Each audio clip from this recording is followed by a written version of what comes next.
오늘 함께 보실 말씀은 다니엘 3장 말씀입니다. 다니엘 3장 13절부터 23절까지 말씀입니다.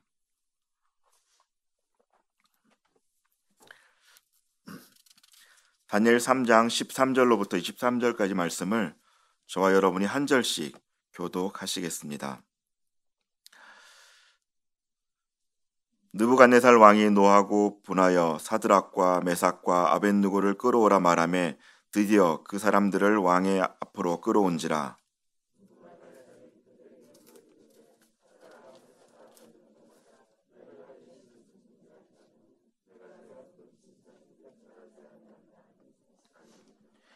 이제라도 너희가 준비하였다가 나팔과 피리와 수금과 사면금과 양금과 생황과 및 모든 악기 소리를 들을 때 내가 만든 신상 앞에 엎드려 절하면 좋거니와 너희가 만일 절하지 아니하면 즉시 너희를 맹렬히 타는 불뭇불 가운데에 던져 넣을 것이니 능히 너희를 내 손에서 건져낼 신이 누구이겠느냐 하니.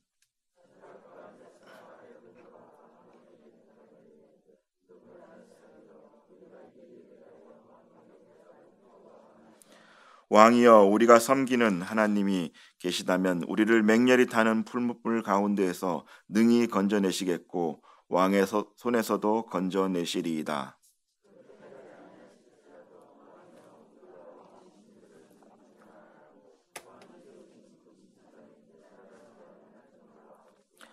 느부갓네살이 분이 가득하여 사드락과 메삭과 아벳느고를 향하여 얼굴빛을 바꾸고 명령하여 이르되 그 풀무불을 뜨겁게 하기를 평소보다 7배나 뜨겁게 하라 하고,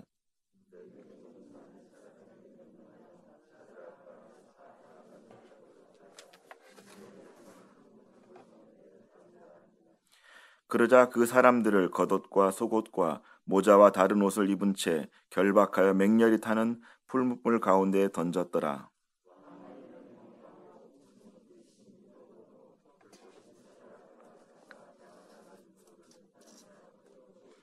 함께 읽겠습니다.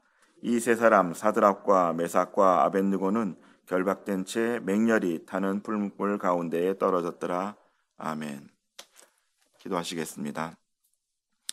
아버지 하나님, 오랫동안 함께 모여서 새벽을 깨우는 그런 기도의 시간이 다시 재개되게 해주심을 감사드립니다. 하나님, 이 시간을 통하여서 우리에게 닥쳐진 문제들, 또 우리가 기도해야 될 제목들을 함께 기도하게 하여 주시옵고, 말씀을 통하여서 주님을 더욱더 깊이 붙잡는 그런 시간 될 수 있도록 도와주시옵소서. 감사드리며 존귀하신 예수 그리스도 이름으로 기도드립니다. 아멘. 7배의 풀무불 속에서도 라는 제목으로 오늘 말씀을 나누고자 합니다. 본문 1절을 보면 느부갓네살 왕이 금신상을 만드는 것을 알 수가 있습니다. 이 신상은 약 기원전 586년 전에 만들어졌는데요. 예루살렘이 멸망하고 나서 그 직후에 이것을 만들었다라고 추정을 하고 있습니다. 그러니까 예루살렘이 멸망되고 나서 바벨론이 그 승전을 기뻐하고 또 그것을 기리기 위해서 이 신상을 만들었다는 것인데요. 이렇게 신상을 만든 것을 보면은 앞선 2절에 느부갓네살이 했던 그런 그 찬양과는 조금 다른 양상을 보여주고 있습니다. 사실 2장에서 다니엘이 꿈 해석을 해주고 나니까 느부갓네살이 하나님을 찬양합니다. 찬양하고 하나님을 높이고 하는데요. 그것이 끝나자마자 바로 이렇게 신상을 만드는 것을 알 수가 있습니다. 그런데 이것을 보면서요, 이런 생각이 들게 됩니다. 어떻게 한 입으로 두 말을 할 수 있을까? 어쩌면 그 마음속에는 진정으로 하나님을 찬양하거나 하나님을 주권자로 생각하는 그런 마음이 애시당초 없었던 것 같습니다. 그리고 신상을 만드는 걸 보면요, 높이가 30m에 달합니다. 지금도 30m의 어떤 조형물을 만든다라고 한다면 굉장히 거대한데요. 이 당시에 30m의 이것을 만들었다는 것은 실로 어마어마한 역사가 아닐 수가 없습니다. 그러니까 이렇게 만들었다는 것 자체가 하나님을 업신여기고자 하는 마음도 이 안에 있었다라는 것이죠. 그렇게 무리하면서까지도 이것을 만드는 것을 볼 수가 있습니다. 느부갓네살의 그 마음속에 있던 하나님을 대적하고자 하는 마음을 이제 주변의 신하들이 준동하는 것을 볼 수가 있는데요. 이런 마음들, 우리 느부갓네살 마음속에 있는 이런 마음들이 우리 마음속에도 존재를 하는 걸 볼 수가 있습니다. 하나님의 주권을 말하고 하나님께 기도하고 하나님께 찬양한다고 얘기하면서 혹시 나의 삶의 자치 또 나의 삶의 모습이 하나님의 뜻과는 반대되는 그런 행위를 하고 있지 않은지 돌아봐야 한다는 것이죠. 나의 입술의 모든 말과 나의 마음의 묵상이 하나님께 연락되기를 원한다고 말씀을 하면서도 하나님을 진정으로 내가 인정하고 살아가고 있는지 우리는 느부갓네살을 통해서 우리 자신의 모습을 돌아보아야 합니다. 다시 성경으로 돌아가 보면요, 느부갓네살이 금신상을 세우고 이 신상을 이제 숭배하라고 이야기를 하고 있죠. 그리고 이것을 지키지 않으면 풀무불에 던지겠다고 명령을 합니다. 6절 말씀입니다. 함께 읽겠습니다. 누구든지 엎드려 절하지 아니하는 자는 즉시 맹렬히 타는 풀무불에 던져 넣으리라 하였더라. 아멘. 여기서 누구든지 즉시라고 얘기하면서 이 경고와 명령이 얼마나 강력하게 그리고 또 예외 없이 적용될 것인지를 나타내주고 있는 것이죠. 누구도 이것을 어기게 된다면 아무도 여기서 이 벌을 피할 사람이 없다라는 것입니다. 이러한 상황 속에서도 다니엘과 세 친구는 비록 바벨론 포로의 삶이었지만 하나님을 예배하고 경외하는 일에 소홀함이 없었습니다. 다니엘서 6장 10절 말씀인데요. 다니엘이 이 조서에 왕의 도장이 찍힌 것을 알고도 자기 집에 돌아가서는 윗방에 올라가 예루살렘으로 향한 창문을 열고 전에 하던 대로 하루에 3번씩 무릎을 꿇고 기도하며 그의 하나님께 감사하였더라. 아멘. 6장에 보면요, 전에 하던 대로라고 되어 있어요. 이때뿐만이 아니라 이전부터 계속 이 신앙의 행동을 했다라는 것이죠. 사실 이 모습을 보면요, 창문을 열고 예루살렘 쪽을 향해서 바라본다는 것은 예루살렘에 뭐가 있죠? 무너진 이들의 성전이 있어요. 하나님께서는 온 천하에 다 계심에도 불구하고 이들이 상징적으로 그 창문을 열고 무릎을 꿇고 하나님이 계신 그 성전을 향해 경배를 드리고 있는 모습을 볼 수가 있는데요. 실제로 이런 형식 못지않게 내용이 굉장히 중요한 것을 이 다니엘의 그 모습을 통해서 알 수가 있습니다. 우리가 내용과 이 형식이 이 예배와 하나님 경배하는 것에는 모두 함께 가야 되는 것이죠.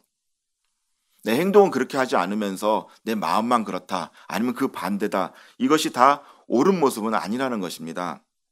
성도의 삶은 형식과 내용문에서 모두 경건함을 갖추고 있어야 됩니다. 우리의 신앙도 이렇게 겉으로 보이는 모습과 마음의 상태가 모두 한결같이 경건한 모습이어야 합니다. 그런데 이런 모습이 이들을 시해하고자, 이들을 정말 시기하고자 하는 이런 바벨론 신하들을 눈에는 아주 좋은 구실거리가 됩니다. 평소에도 느부갓네살이 이 다니엘과 이 세 친구에 대해서 이들이 지혜롭다, 10배나 바벨론의 술사보다 10배나 지혜롭다 이렇게 자꾸 얘기하다 보니까 기회만 있으면은 이 다니엘과 세 친구를 무너뜨리려고 애를 썼던 것이죠. 그래서 그들을 해하려는 그런 참소 계획을 세우는 것을 볼 수 있는데요. 그 기회가 그리 어렵지 않게 찾아오게 됩니다. 호시탐탐 이들을 무너뜨리려고 하려고 했던 이 기회가 이들에게 찾아온 것이죠. 그리고 그들은 그 기회를 놓치지 않기 위해서 철저하게 그 흉계들을 진행하게 됩니다. 그러기 앞서서 먼저 확실하게 해두는데요. 왕이 어떤 명령을 내렸는지 다시 한번 왕에게 확인시킴으로 말미암아 그 왕이 마음이 변하지 않도록 이들이 단단히 하는 것을 알 수가 있는데요. 10절 말씀입니다. 함께 읽겠습니다.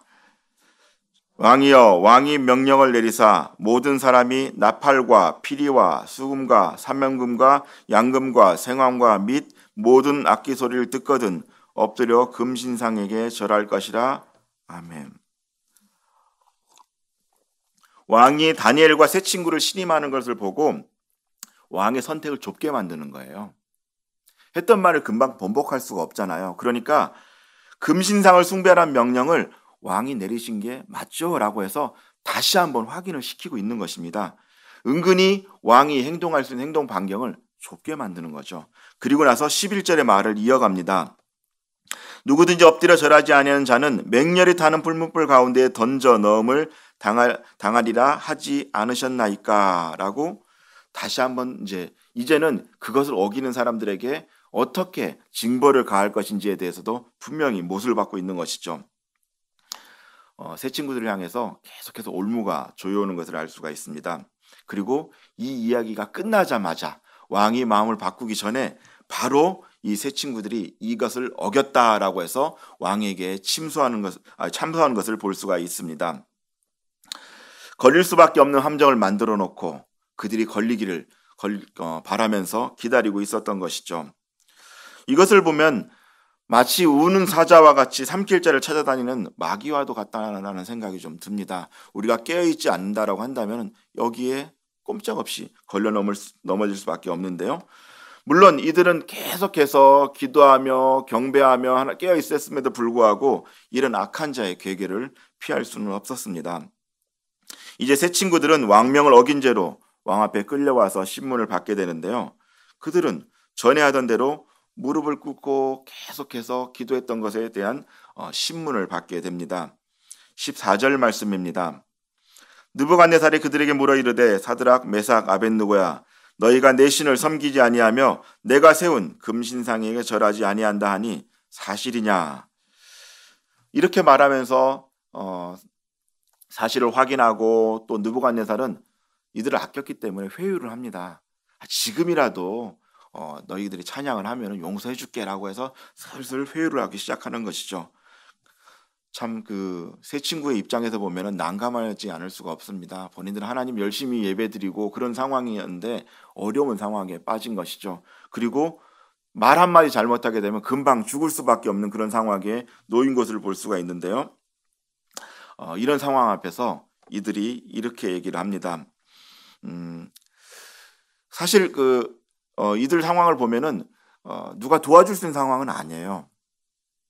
다른 사람들 같으면 좀 기다렸다가 이 상황을 좀 누가 옆에서 도와주고 누가 막 이렇게 조언을 해주고 그럴 상황이면 좋을 텐데 이들은 포로를 끌려왔기 때문에 누가 이렇게 도와줄 수 있는 상황들이 아니거든요. 뭐 인맥이 그렇게 갖춰진 상황도 아닙니다. 그냥 이들이 결정한 대로 진행될 수밖에 없고 또 이들도 더 기댈 데가 없는 것이죠. 그러다 보니까 이들이 이렇게 이야기를 하는 것이죠. 17절 말씀, 18절 말씀인데 함께 읽어보도록 하겠습니다. 시작. 왕이여 우리가 섬기는 하나님이 계시다면 우리를 맹렬히 타는 풀무불 가운데에서도 능히 건져내시겠고 왕의 손에서도 건져내시리이다. 그렇게 하지 아니하실지라도 왕이여 우리가 왕의 신들을 섬기지 아니하고 왕이 세우신 금신상에게 절하지도 아니할 줄을 아옵소서. 아멘. 이런 상황에서도 그들의 선택이 변하지 않죠. 이것은 무슨 얘기일까요? 죽일 테면 죽여라라는 얘기입니다. 아까도 말씀드렸지만 누가 백마를 탄 흑기사가 이렇게 오고 이런 게 아니에요. 그냥 죽일 테면 죽을 수밖에 없는 그런 상황에 놓였다는 것이죠. 그런데 여기서 끝이 아니에요. 이들은 하나님께서 우리를 구원해 내실 것이다 얘기하면서 끝이 한 가지 얘기를 더하죠. 혹시 하나님의 뜻이 아니라서 우리가 어쩔 수 없이 타 죽는 이런 일이 생기더라도 하나님이 안 계시지 않다. 하나님이 혹시라도 오해하지 마라. 우리가 죽더라도 하나님은 역시 살아계시고 하나님께서 우리를 구원하지 않더라도 우리가 순교하게 되더라도 하나님이 여전히 살아 역사하시고 계신다라는 것을 다시 한번 확증시키고 가는 것이죠. 참으로 쉽지 않은 믿음입니다.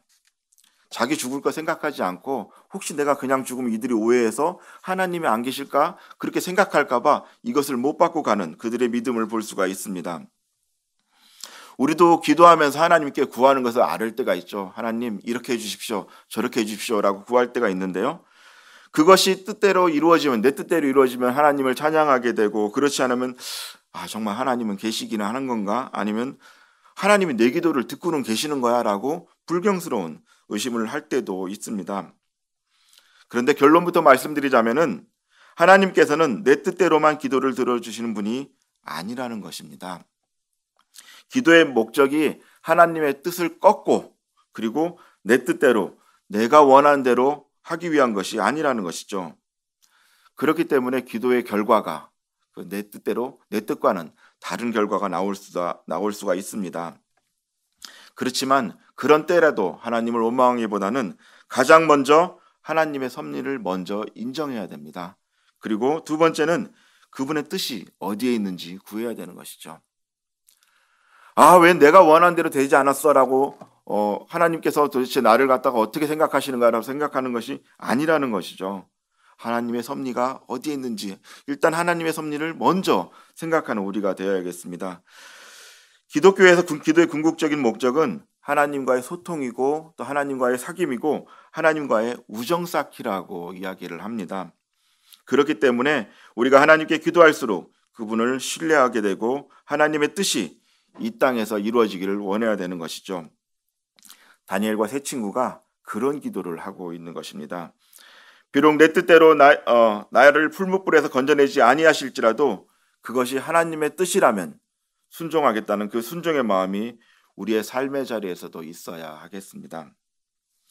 이제 3장의 클라이막스가 되는 19절부터는 왕이 명령대로 그들을 풀무불 속에 던져 넣게 됩니다. 위험만 가해도 굉장히 두려움에 떨기 마련인데 실제적으로 더 큰 고난이 가해지게 되죠. 19절 말씀입니다. 느부갓네살이 분이 가득하여 사드락과 메삭과 아벳느고를 향하여 얼굴빛을 바꾸고 명령하여 이르되 그 풀무불을 뜨겁게 하기를 평소보다 7배나 뜨겁게 하라 하고. 영화를 보면 이런 장면이 있죠. 뭔가 이렇게 주인공이 딱 이렇게 정말 좋은 멘트를 하고 나면은 이런 고백을 하거나 이런 좋은 멘트를 하고 나면 해피엔딩으로 싹 끝나가지고 마음이 편해져야 되는데 여기 상황은 좀 그렇지가 않아요.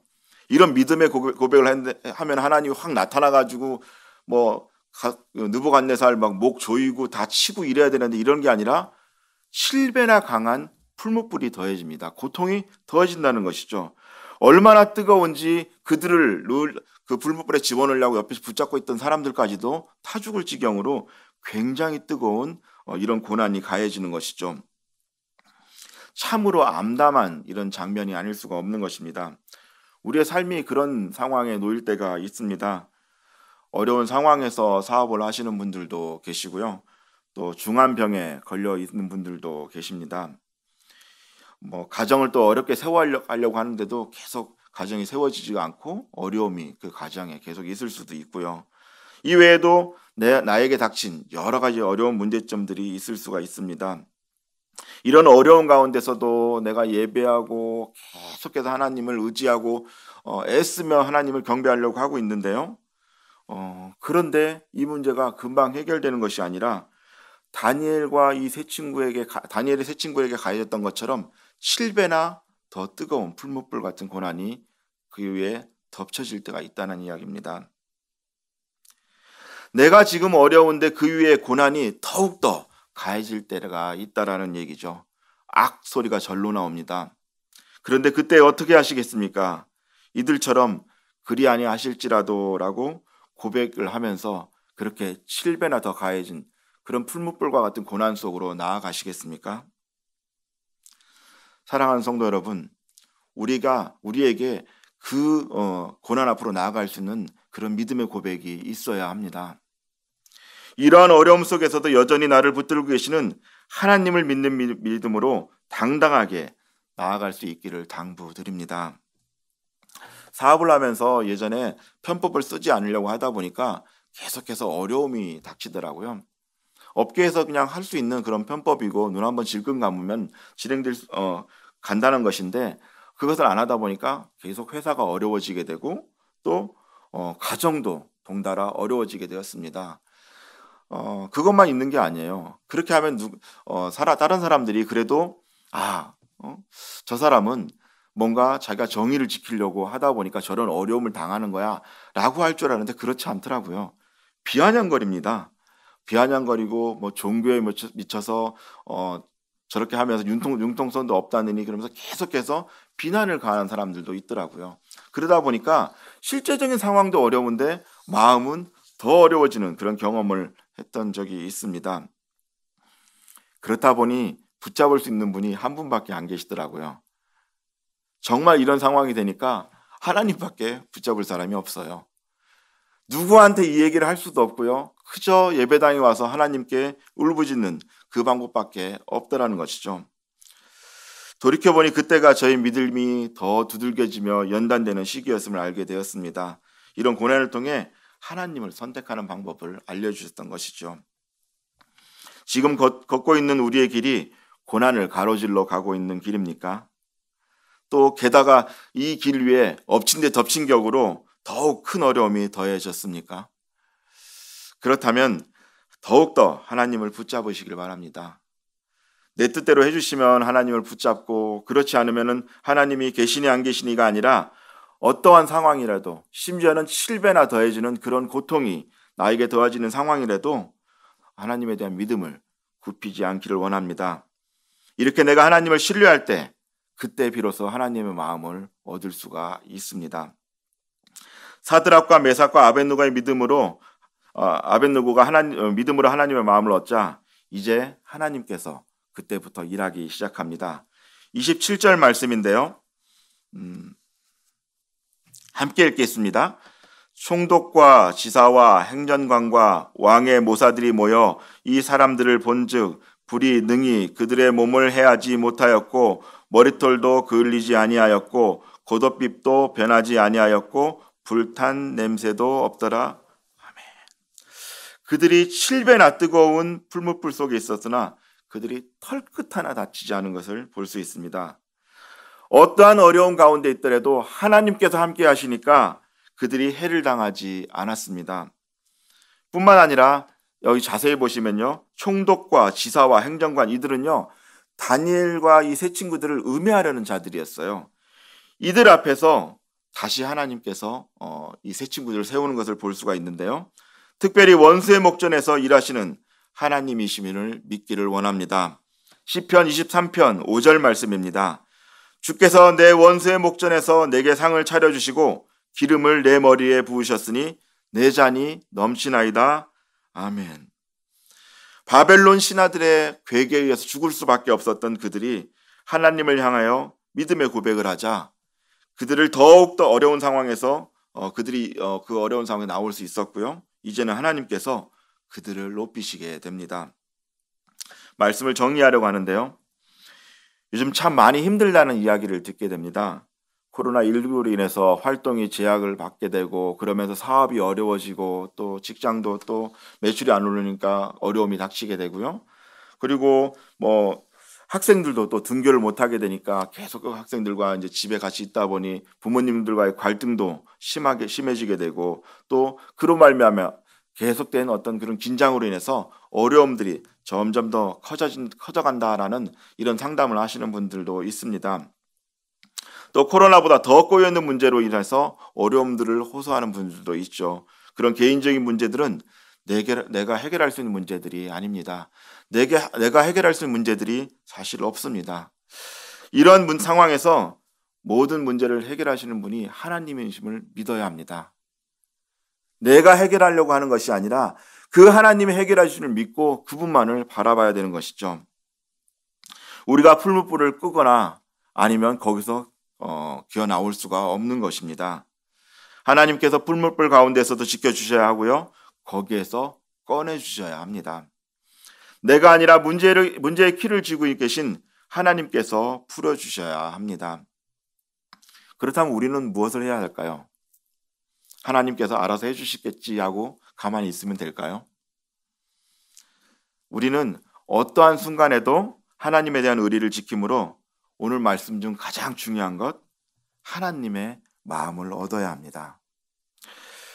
어려운 상황에 직면했다고 또 7배의 풀무불이 나를 덮쳐온다고 금신상에 절하듯 세상과 타협하고 세상을 선택해서는 안 됩니다. 우리가 이런 말을 하곤 하죠. 사람과 친해지려면, 그 사람의 마음을 얻으려고 한다면 그 사람한테 어떤 때라도 행동이 동일하게 가야 된다는 것이죠. 앞에서는 잘하고 뒤에서는 딴 생각을 한다든지 딴 말을 한다고 한다면 그 사람의 마음을 얻을 수가 없죠. 하나님도 마찬가지입니다. 우리 인격적인 하나님은 내가 무엇을 한다고 해서, 하나님께서 무엇을 해줬다고 해서 내가 좋아하고 그렇지 않다라고 해서 마음을 돌이킨다라고 한다면은 그분의 마음을 얻을 수가 없습니다. 내가 비록 당장은 어려운 가운데 있다고 하더라도 하나님께서 일하시고 계신다라는 것을 믿는 마음, 그리고 그리 아니하실지라도 그분의 섭리를 끝까지 믿는 마음, 그 마음을 잃지 않을 때 우리는 하나님의 마음을 얻게 됩니다. 그리고 그 마음을 얻게 되었을 때 풀무불에서 새 친구를 건지셨던 하나님께서 우리를 어려움 가운데서 건지실 것이며 환난 가운데서도 높이실 것입니다. 30절 말씀입니다. 왕이 드디어 사드락과 메삭과 아벳느고를 바벨론 지방에서 더욱 높이리라. 아멘. 지금 이 순간에도 무엇을 선택할지는 우리의 몫입니다. 하나님의 몫이 아니고 우리의 몫입니다. 바라기는 어떠한 상황에서라도 비록 그 상황이 또 내가 생각하는 것과는 좀 다르게 진행될지라도 주님을 굳게 믿고 인내함으로 세상적인 것을 따르지 않고 그리고 하나님에 대한 의리를 지켜가는 우리가 되시길 주님의 이름으로 당부드립니다. 기도하시겠습니다. 하나님 아버지, 현재 놓인 상황들이 참 쉽지 않은 상황들 가운데 놓여 있습니다. 우리가 이 세상을 살아가는 것도 쉽지 않은데 코로나19로 인해서 그 어려움이 더욱더 가중되어 있습니다. 하나님, 이런 때일수록 우리가 하나님을 향한 믿음이 더욱더 굳건해지고 강건해질 수 있도록 도와주시옵소서. 정말 이러한 때에 하나님의 마음을 그런 얻는 우리들이 될 수 있도록 도와주시옵소서. 그래서 아버지 하나님, 이 어려움을 이겨내고 더욱더 존귀케 되는 저희들이 될 수 있도록 은혜를 더하여 주시옵소서. 감사드리며 존귀하신 예수 그리스도 이름으로 기도드립니다. 아멘. 오늘 말씀을 생각하며 함께 기도하길 원합니다. 어떤 어려운 상황 속에서도 우리가 하나님을 놓치지 않고 그 하나님의 마음을 얻을 수 있도록 기도해 주시고요. 또 작년과 청년 비전진 예배가 잘 계획대로 재개될 수 있도록 기도해 주시고, 성도님들의 가정과 사업장 그리고 또 직장을 위해서 기도해 주시고, 코로나 종식을 위해서 함께 우리 주님 이름을 한번 찾고 기도하시다가 자유롭게 돌아가시겠습니다. 주여